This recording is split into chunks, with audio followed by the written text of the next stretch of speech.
Berjumpa lagi dengan Bu Ima. Assalamualaikum warahmatullahi wabarakatuh. Bagaimana kabar kalian hari ini anak-anak? Bu Ima harapkan semua selalu sehat ya. Jangan lupa selalu jaga kesehatan dengan cara berolahraga dan makan makanan yang bergizi.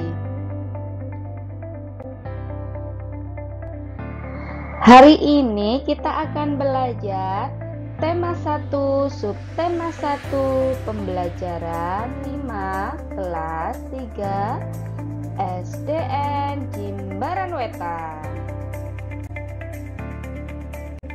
Sudah siapkah anak-anak untuk belajar hari ini? Sebelum belajar, mari kita berdoa dulu, supaya dalam pembelajaran hari ini kita diberikan kelancaran. Berdoa, mulai. Berdoa, selesai.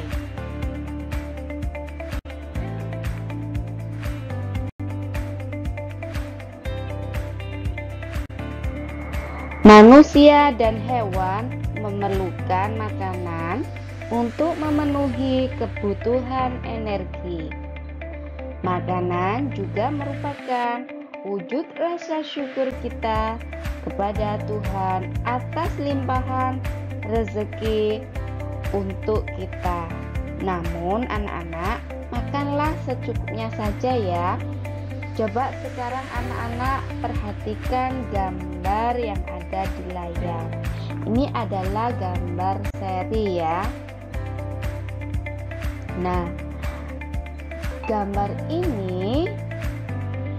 seri ini nantinya kita akan ceritakan satu persatu. Anak-anak bisa amati gambar yang nomor 1 dulu.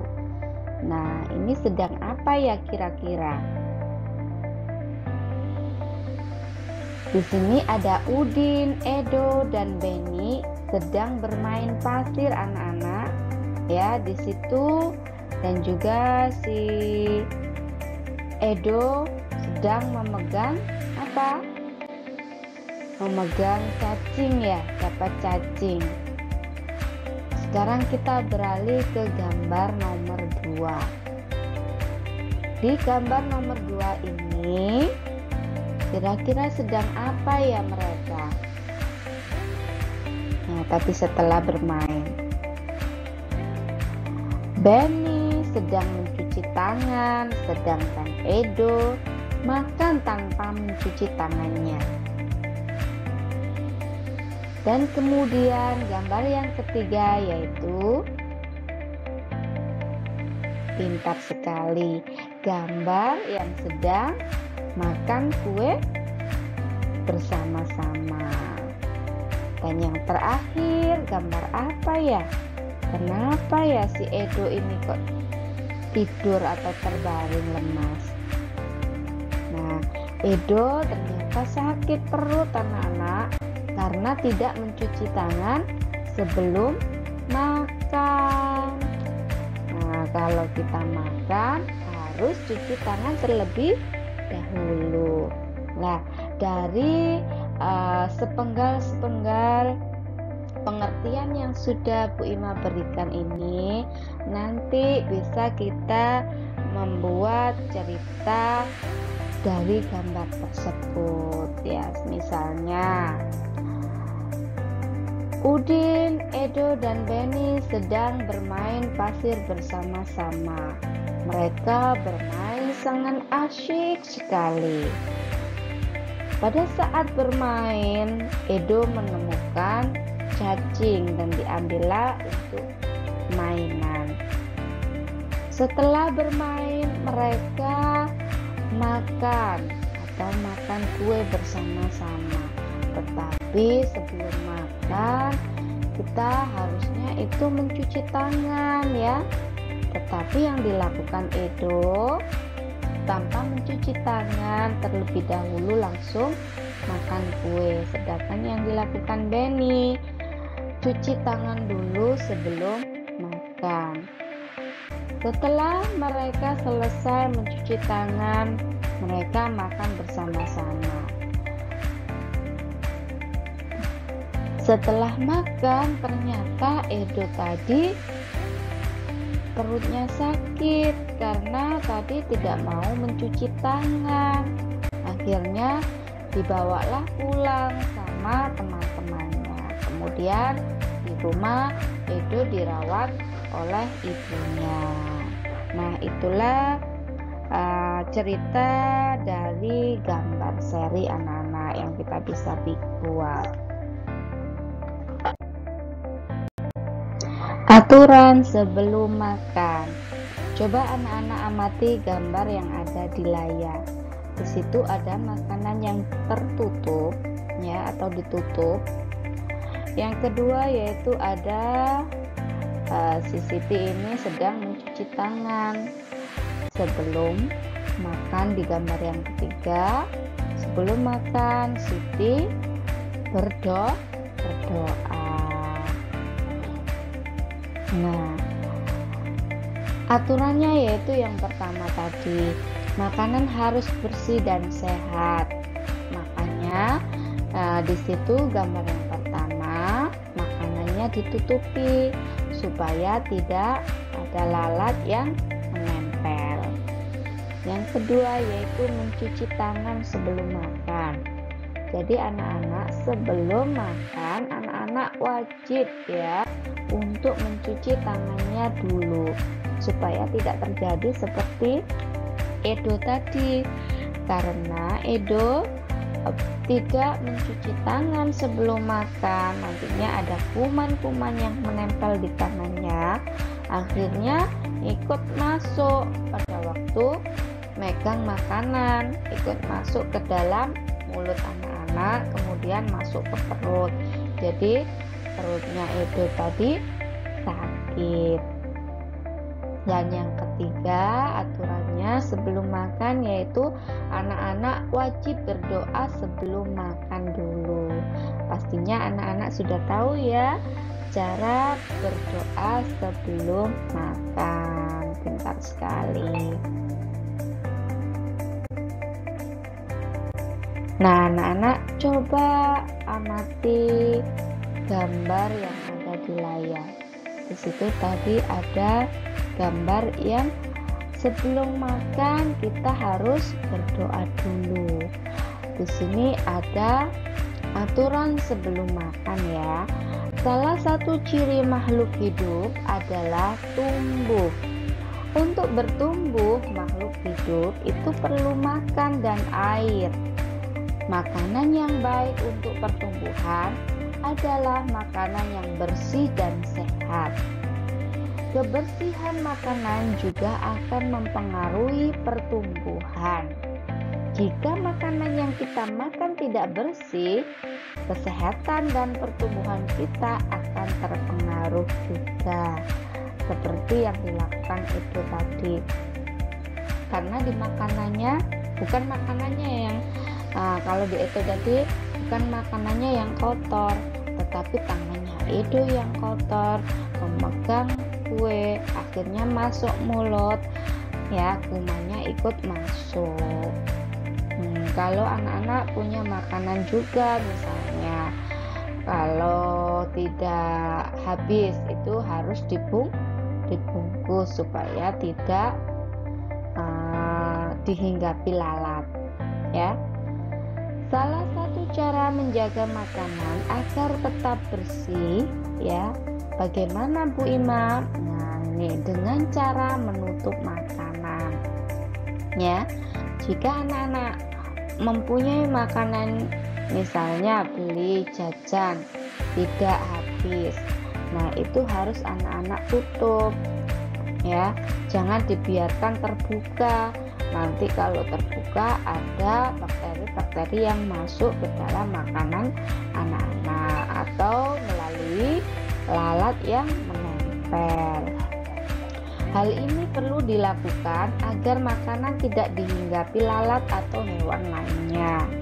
Makanan dapat menjadi tempat lalat bertelur yang menyebabkan makanan menjadi kotor ya. Biasanya lalat bertelur itu ada bintik-bintik putihnya anak-anak. Nah itu jangan sampai kemakan sama anak-anak, karena nanti akan menyebabkan tubuh kita sakit atau sakit perut ya. Selain menjaga kebersihan, kita juga harus berdoa sebelum makan. Berdoa untuk berterima kasih atas karunia yang diberikannya. Ya, kita setelah tadi ya, makanan harus bersih. Setelah itu mencuci tangan. Setelah itu kita juga harus berdoa sebelum makan ya, karena itu tandanya untuk berterima kasih atas karunia yang diberikannya, karena anak-anak bisa merasakan makanan-makanan yang lezat ya. Makanan sesuai kebutuhan, makan sesuai kebutuhan ya, tidak boleh berlebihan ya, karena suka aku ambil banyak Bu, akhirnya tidak habis, itu juga tidak boleh anak-anak. Kita harus mengambil sedikit, kalau nanti kurang ambil lagi gitu ya. Tidak boleh langsung mengambil banyak, nanti mubazir ya, karena makanan itu tidak boleh dibuang dengan sia-sia, harus dimakan. Menjaga kebersihan makanan serta berdoa sebelum dan sesudah makan itu merupakan contoh sikap bersyukur. Sikap bersyukur merupakan pengamalan sila pertama Pancasila, yaitu ketuhanan yang Maha Esa. Jika kita sudah makan sesuai kebutuhan, menjaga kebersihan, serta berdoa sebelum dan sesudah makan, berarti kita sudah melaksanakan sila pertama Pancasila. Nah anak-anak, jika anak-anak sudah melakukan yang Bu Ima ceritakan tadi, itu termasuk anak-anak sudah melaksanakan sila pertama Pancasila ya, yaitu berdoa juga menunjukkan sikap berterima kasih kepada Tuhan anak-anak ya. Selalu berdoa sebelum dan sesudah makan. Melakukan kegiatan juga merupakan contoh pengamalan sila pertama Pancasila ya. Contohnya sila pertama Pancasila yaitu kita selalu atau kita berdoa sebelum makan atau sesudah makan, juga jangan lupa untuk berdoa.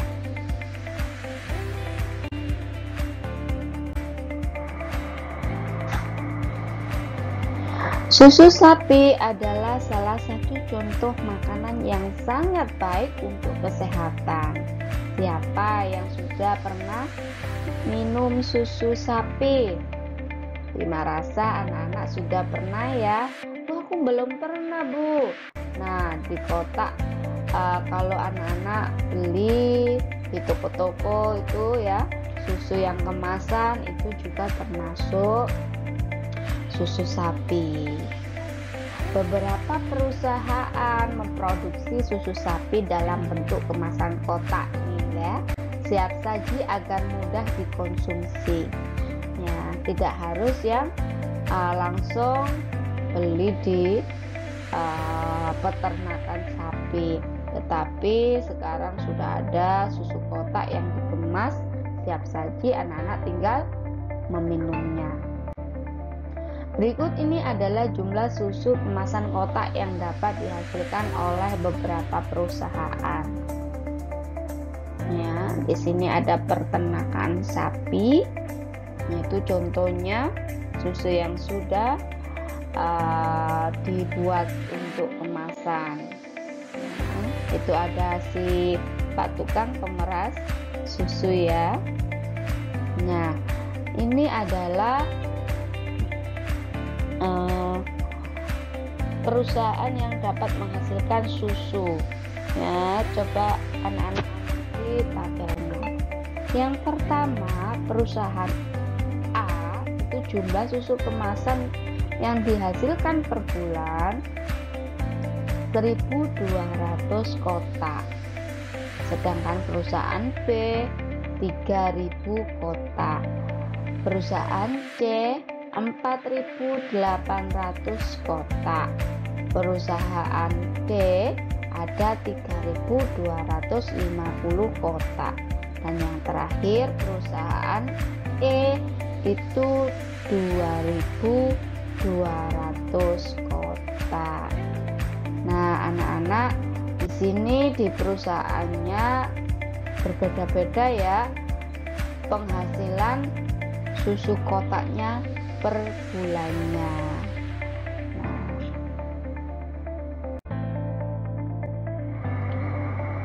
Nah, anak-anak coba amati di sini tadi ya,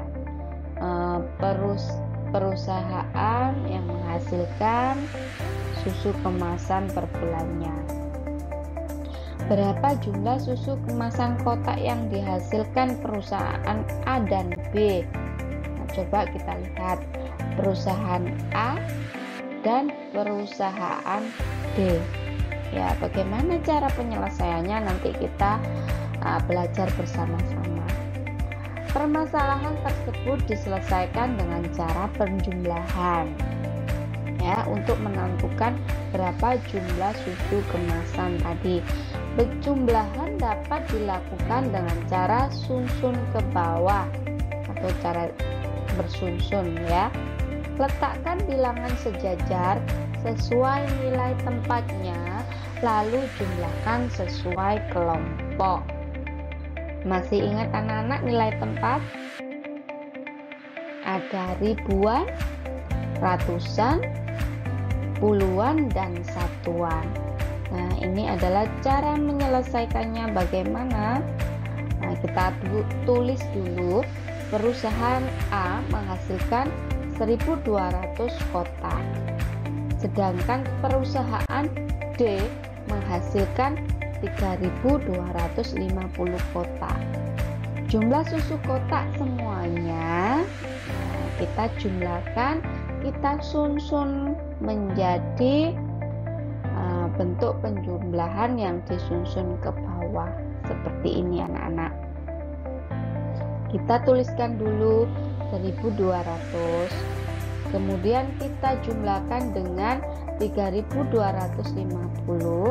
dan hasilnya yaitu 4.450 ya. Kita hitung mulai dari satuannya dulu, kemudian puluhan, ratusan, kemudian ribuan ya. 0 ditambah 0 yaitu 0, 0 ditambah 5 tetap 5, 2 ditambah 2 4, 1 ditambah 3 sama dengan 4. Mudah sekali bukan anak-anak untuk mengerjakan soal seperti ini. Bu Ima harapkan anak-anak berlatih di rumah ya. Nah, di sini ada sebuah soal-soal yang nantinya anak-anak bisa belajar di rumah ya. Di sini ada 5 soal yang nantinya anak-anak bisa mengerjakan di rumah, berlatih di rumah supaya anak-anak lancar mengerjakan soal-soal seperti ini. Anak-anak, sekian untuk pembelajaran hari ini. Semoga bermanfaat. Assalamualaikum warahmatullahi wabarakatuh. Selamat belajar anak-anak.